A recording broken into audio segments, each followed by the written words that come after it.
Hello, everyone. My name is Joshua Pear with Pathways to Recovery. Today we have Robert Unegbu. He's a seasoned substance abuse counselor working with G-Chard Counseling and Recovery. He serves clients ranging from adolescents to older adults, bringing a trauma-informed, strength-based, and technology-enhanced lens to substance use treatment. Robert, can you tell us what led you into this line of work? Yeah, well, like I've always shared with people, my encounter with substance abuse was kind of coincidental because previously I've worked as a correctional officer with the Texas Department of Criminal Justice, and precisely with one of the toughest prison units, called the COVID units. And while there as an officer, I was very fond of interacting with clients. Trying to understand the reason why they ended up in prison and what I felt that they should have done to avoid going to prison. And I came to realize that quite a good number of them were struggling with substance abuse problem. And then the effort to explore about substance abuse, I started inquiring on how I can transition from being a substance abuse officer to rather a counselor. And unfortunately, some of the clients told me that there are substance abuse practice outside of the prison wall that I can make a difference there and impact their life a lot more better than working as a correctional officer. Then one thing led to another. I met a lady who was then working with Management Training Corporation with East Texas Treatment Facility. It's a unit under the contract with Texas Department of Criminal Justice. And then she introduced me to the field and I applied. The rest has become history. So that's how I ended up as a substance abuse counselor. Hmm. What's been the most rewarding part of serving a wide range of clients from teens to I seniors? mean, it's a whole lot to be precise or specifically. It gives me the opportunity to talk to individuals who are experiencing what we call deficiency in their thinking due primarily to their involvement or use of alcohol or drugs. So most of them find it difficult to accept that they have a problem. And you being a counselor puts you, gives you the platform to help them towards, first and foremost, identifying that they have a problem, accepting their problem, and also working towards finding a solution, which we now call recovery. Because most of them at some point have given up hope, feeling that this is a lifestyle that have defined them and that there's no breaking point. But when you come, intervene, and then give them tools, skills that can help them to alter the thinking, the inconsistency in their thinking or thought process, you restore hope, you empower them with the skills that can help them to change their maladjusted behavior and then begin to work towards the process of healthy recovery. What makes your counseling unique in approach and your treatment and care? Yeah, because I approach my treatment from a whole lot of perspective, depending on where the client is coming from. It could be environmental factors, it could be as a result of peer pressure, it could be as a result of trauma of the past, abuse the client may have experienced growing up, you know, and I try to use a holistic approach in providing counseling and treatment to my clients. That's what makes my own practice to be unique. So I approach it from a broad perspective. How do you stay grounded and inspired in a field that demands so much emotionally? So one unique thing about substance abuse is that it's an evolving and expanding profession. So I'm always researching, trying to discover what we now refer to as evidence-based way. I mean, the best method, the best approach that can that you can use, or technique, so to say, to provide uh, relevant or result-oriented treatment to the clients. So that's the most one of the most rewarding. There are so many rewards attached to it, but this is just one of it. It gives you the opportunity to navigate, to explore different tools, that can help the client. What's something that listeners might not realize about the daily work of a substance abuse counselor? Because of the what I can say, most people have a stereotype conception or assumption about substance abuse, you know. So, and mm, they don't have any clue as to what those individuals are going through, and that uh, without support, it will be hard for them to make a turnaround. So the effort, the hard work involved in helping these individuals is what most people are not aware of, you know, because change is constant. A lot of people agree with that, but they don't know that change is a process, you know.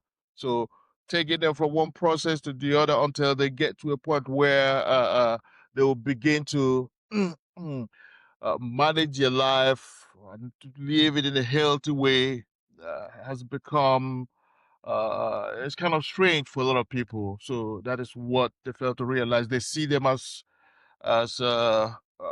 people who don't have any chance, people whose life has been wasted. That's where you hear some slogans as an addict, a crackhead. Because they feel that these are hopeless people who don't deserve a chance, of people who ordinarily have choosing to waste their life. But that's not the case. So I mean, day-to-day life, people make some poor decisions, make some poor choices, which they are quite unaware of the negative consequences. But as a substance abuse treatment, if I come into contact, if I have the opportunity of having a one-on-one with these individuals, I will be able to help them to alter uh, uh, the cause of their negative lifestyle, and instill in them a positive way, or responsible or reasonable way of managing their life. You mentioned that there's a shift towards trauma informed and individualized care. What does that look like in your practice? Yeah, see, right now, because of distance, it's hard to have a one-on-one, but with the telehealth and digital tools, it has become easy to assess those only individuals who ordinarily would have been hard, to get to them, so as to be able to, you know, assist them or engage with treatment, and offering them the vital resources for recovery. And this has also led to the elimination of requirement for prescribing uh, what am I say? Like, we have the detox treatment. So, but right now, most people, depending on the state of health, can be assisted. You can make a referral. So instead of waiting for them to come to an office, to ask for the kind of assistance, over the phone, over the Zoom, you can give. Hey, can you go? Do you have access to this place? Can you go to this place? You can be able to assist this treatment. So it has increased. It has revolutionized, substance abuse treatments, you know, or kind of what we call a holistic and non-traditional recovery approach. So it's a notable shift towards recovery methods, approaches such as therapy and some other treatment tools. Are there any common patterns that you've noticed among younger clients versus older clients? Yeah, it's a whole lot. The difference is quite clear with the younger clients. you need to invest more time, effort, and energy. Because I have to take what we call you need to apply a kind of a more common sense approach in order to be able to have them change their mindset and their thinking because they are struggling with what we call the age of confusion. You know, so quite unlike the older adults or who have maybe seen it all in the way is to help them to identify what we refer to as thinking errors in their behavior, what must have fueled or the triggers that must have caused them to get involved in substance abuse. But it's very easy, but it takes a lot of reasoning, it takes a lot of effort, it takes a lot of conviction on your own part in order to be able to alter the mindset of young people who are struggling with addiction. So, versus when you are dealing with an adult, you know, so but very easy for you to deal with an adult. So that resistive or belligerent approach is not there, but it's very prevalent in when you're dealing with younger people. And of course, you have to infuse or inject what we call a sense of humor and a role with their resistance. In order for you to be able to convince them. You can't force them. But, but for the for the older people, I mean, they can reason with you. Uh-huh. What role does the community involvement play in a sustainable recovery? Yeah, in that regards, it varies from community to community. So there are communities that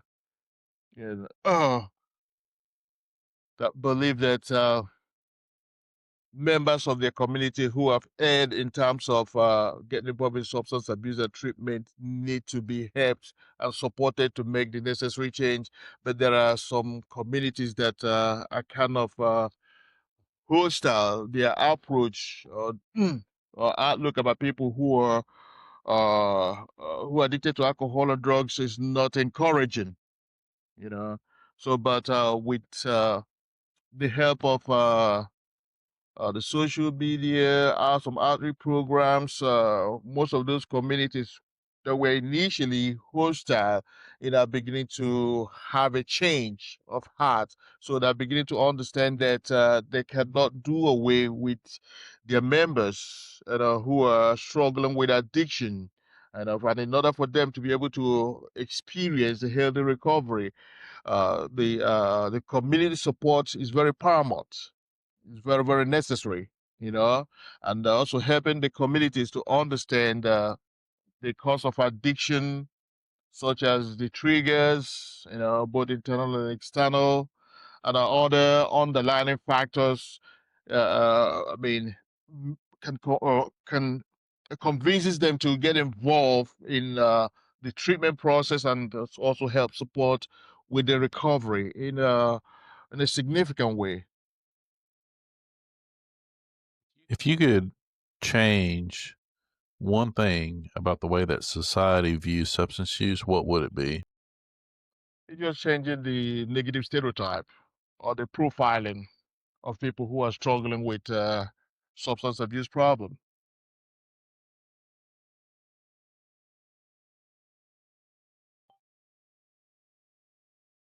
I was reading through your website. Some of the clinical tools that you use is cognitive behavior therapy or CBT and motivational interviewing. What are those? Yeah.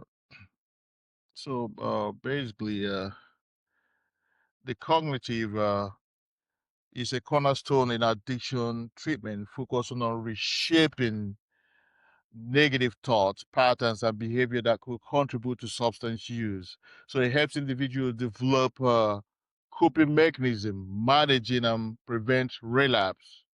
And research has consistently demonstrated that those who engage in cognitive behavioral therapy will experience significant reduction in substance abuse and improve emotional regulation.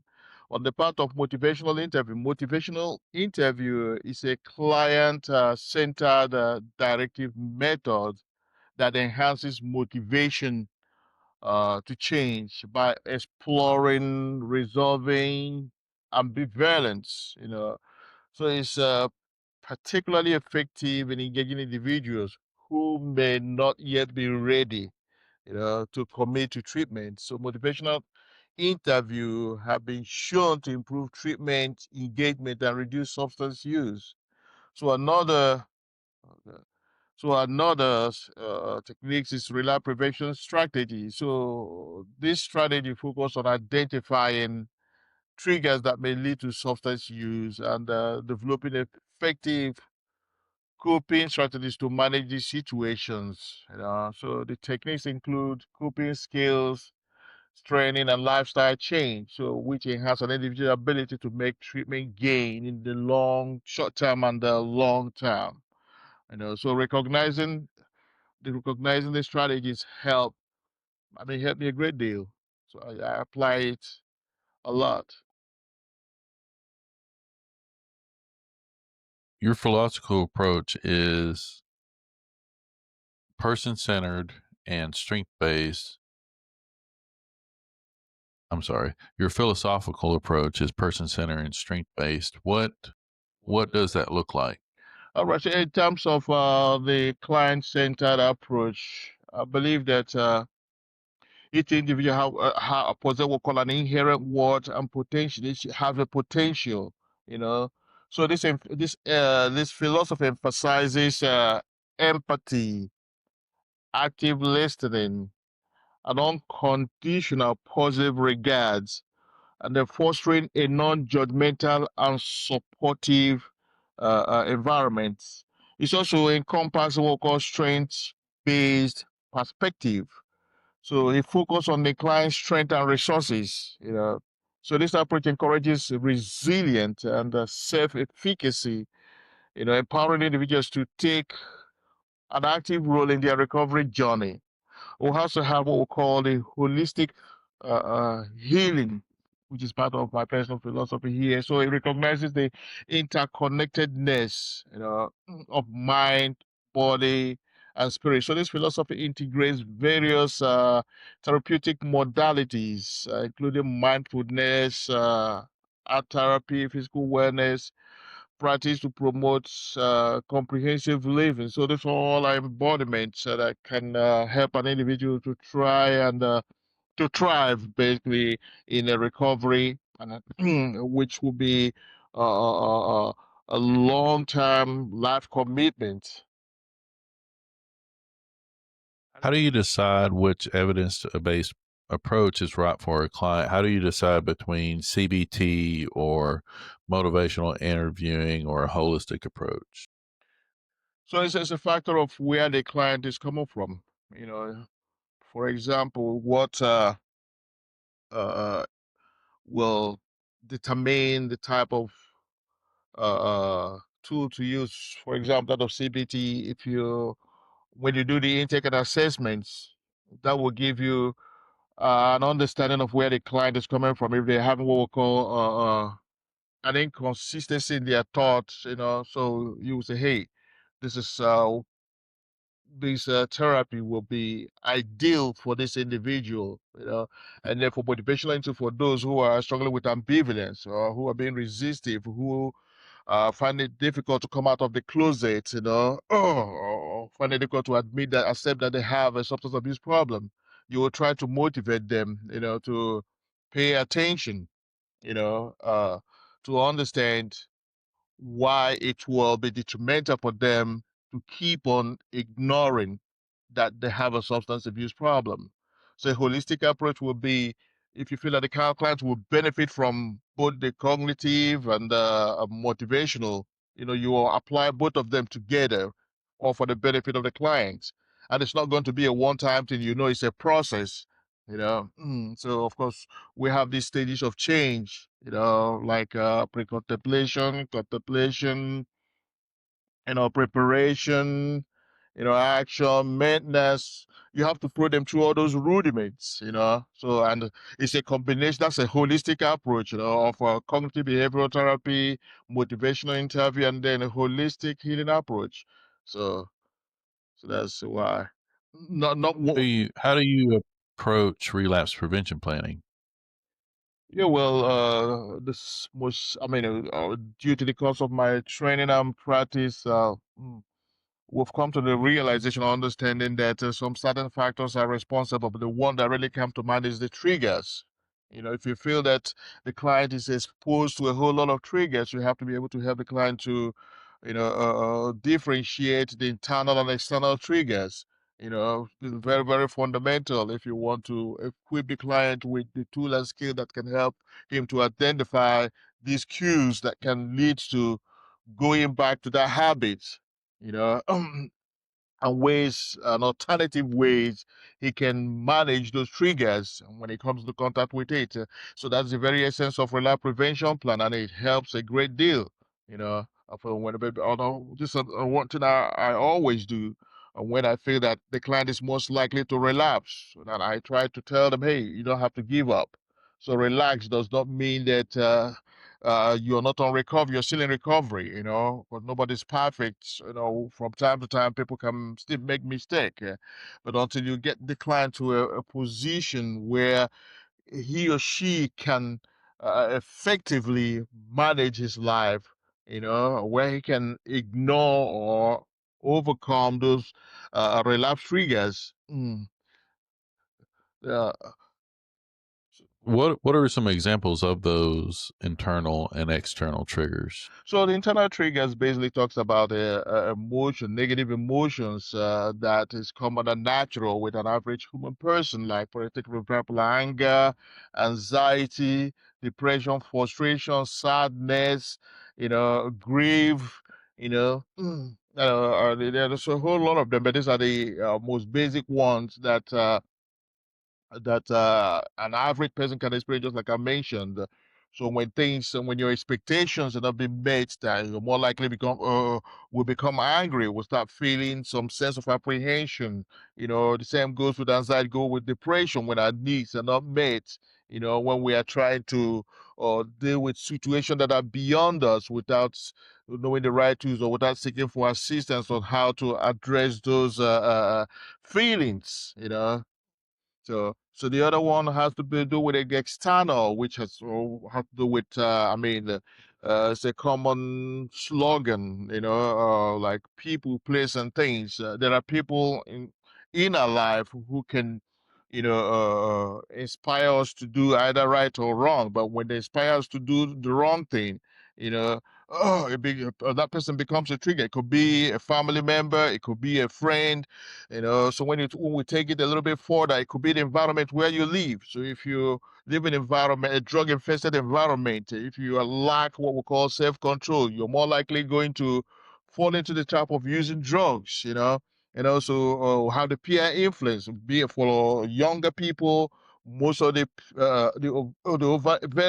overbearing influence of peer pressure can be in schools or in parks, or when they go to game room, or when they go to smoke shop, you know. So the same also goes with objects, you know, a flashlight, based on my experience, can be an object, can be a trigger, or when you see people smoking, or the most, let me say, the extreme form of it is that some people, when they watch some TV commercials that is depicting people who are smoking or drinking, so that might lead some people, not everybody, to relapse as well.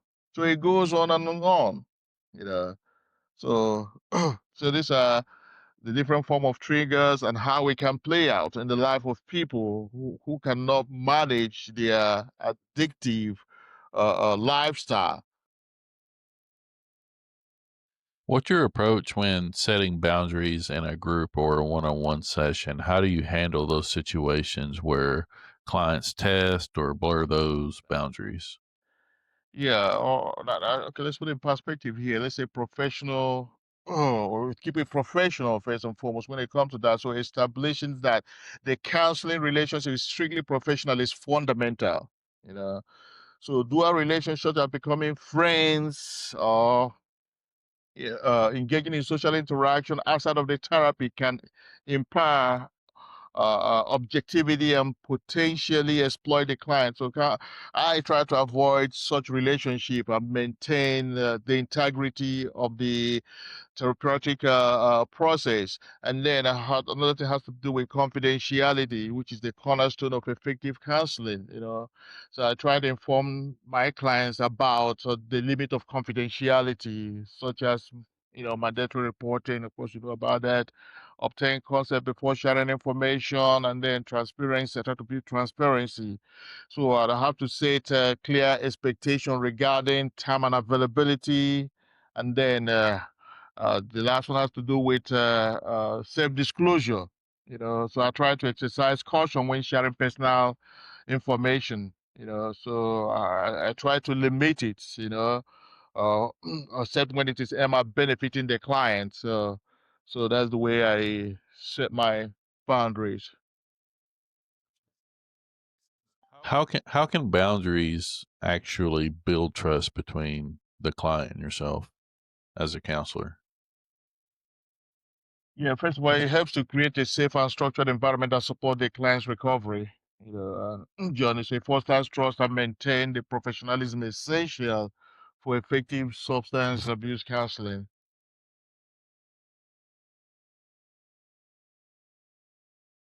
You mentioned earlier about addressing the underlying issues like trauma and other unresolved issues. What are some of the most common roots that you see? Uh, can you answer the question again? You mentioned addressing some of the underlying issues that may lead to substance use issues. What are some of the common root issues that you see? Oh, okay, okay, okay. I like when it comes to the one that comes to mind is the trauma issue. Most people have been abused in their life, and they are very afraid or feel timid to talk about it because they don't want to have a reflection of that negative experience, in your life. But what I've done in practice is to encourage my clients to talk about it as a way of bringing a closure and healing, you know, because if they keep on allowing it to fester in their life, it creates more problem. Mm. So the earlier they come out of the closet to, you know, uh, uh, have the confidence and mindset to share the story, you know, that can also give you the opportunity to, disabuse their mind of what must have transpired that first perhaps at that point in time they were not in a position to do anything. But this time around, it will be beneficial, when they talk about it and get some feedback on what they can do in the event of such a situation, or for them when the circumstance presents itself again, they would know what to do, either by taking some proactive step, you know, to guard against it, or if the person that inflicted that abuse is still alive, you take the appropriate step by, reporting it to the appropriate authority, you know. If the person required to be prosecuted, I mean, good and fine. But if if the client feels that it would not be of good use to do such, that's entirely the decision they have to make by themselves. But you give them the options of what they can do, the tools they can use to manage and deal and put a closure to that trauma.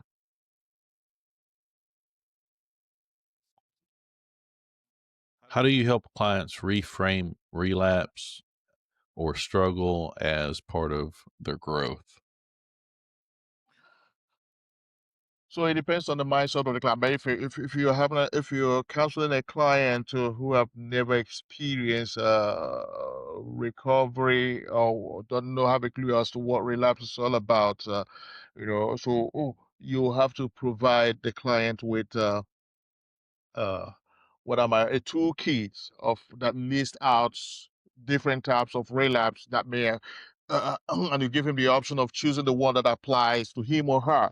you know. But then if you're dealing with a client who have experienced relapse 1 or 2 times, you know, so all you have to do is to find out what the client did wrong, the tools he refused to apply, under what situation he was not able to apply the tools, and what he can basically do moving forward to avert, or prevent himself from, getting into a situation that would lead him to go back doing drugs again or drinking alcohol. Say, for example, uh, uh, uh, ignoring, let's say, going to a bar, or have friends that always hang out in a bar. So you have to help the client to understand the reason why going to the bar will be detrimental to his well-being as a person, be it his health, his emotional health, his mental health, and that of his family too, or his work life, or his finances. You have to bring all these things to bear, because most of these people pick and choose. They tend to ignore the far-reaching effects or consequences of the addictive behavior. So it could be that the person care much about his family. So why don't you look at it this way? Your family want to have you home out every day, or somebody who have been to prison a lot of time as a result of possession or for DW being under the influence. So I mean, you can ask, are you not sick or tired? Do you feel that this lifestyle is still worth living?